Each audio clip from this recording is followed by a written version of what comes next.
stress and depression are taking a major toll on women's health. A new study from the American College of Cardiology found that stress and depression in young and middle-aged women could lead to cardiovascular disease at a much higher rate than men. So Kelsey Kernstein is here now to break down this new study for us. This is really alarming, isn't it? Yeah, I'm just happy that we're talking about this issue. This is a major issue for women, especially heart disease being the #1 killer in women in the United States. So researchers are saying that it's not currently known why. There is this direct correlation between mental health and cardiovascular health in women. But what is happening here is that women with chronic anxiety, depression, heart palpitations, and indigestion, these are common issues, or an array of these issues. They're going to the doctor. They're then finding out they've got cardiovascular disease or heart failure. So what's even more concerning here is that it's not just found in older women, but in younger and middle-aged women. Researchers followed more than 70,000 people over the course of 10 years. And what they found is that those who had a history of depression and anxiety prior to the study, they were 55% more likely to develop issues like high blood pressure, high cholesterol, and diabetes.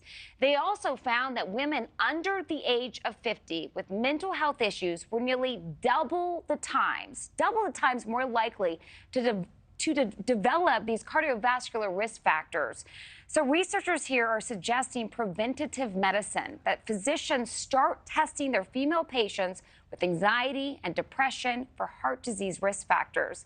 Also, another interesting to point out, another study found that we as women have smaller blood vessels. It's leading to diminished blood flow when we are stressed. And we also bottle things up and we don't take care of ourselves. You know, we're the ones very often who are getting up with the kids in the middle of the night and running them everywhere. You've got a million tabs open in your brain all the time. We've got to take care of ourselves.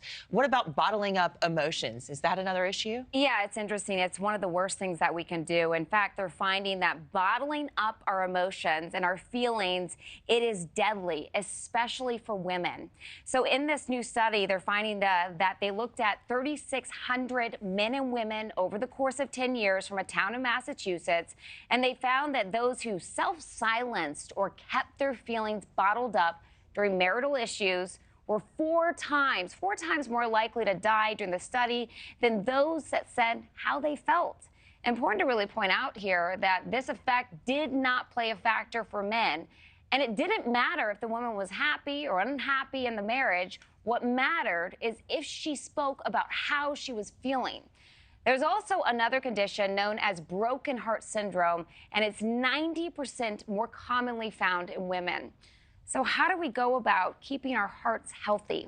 And the best thing that we can do is stop ignoring the warning signs. Start listening to how we feel. Start talking to someone. Yep. Therapy, meditation, yoga, breathing exercises. Thanks for watching, everybody. Go to joinnn.com to find NewsNation on your television provider. Also, don't forget to click that red subscribe button below to get more of NewsNation's fact-driven, unbiased coverage.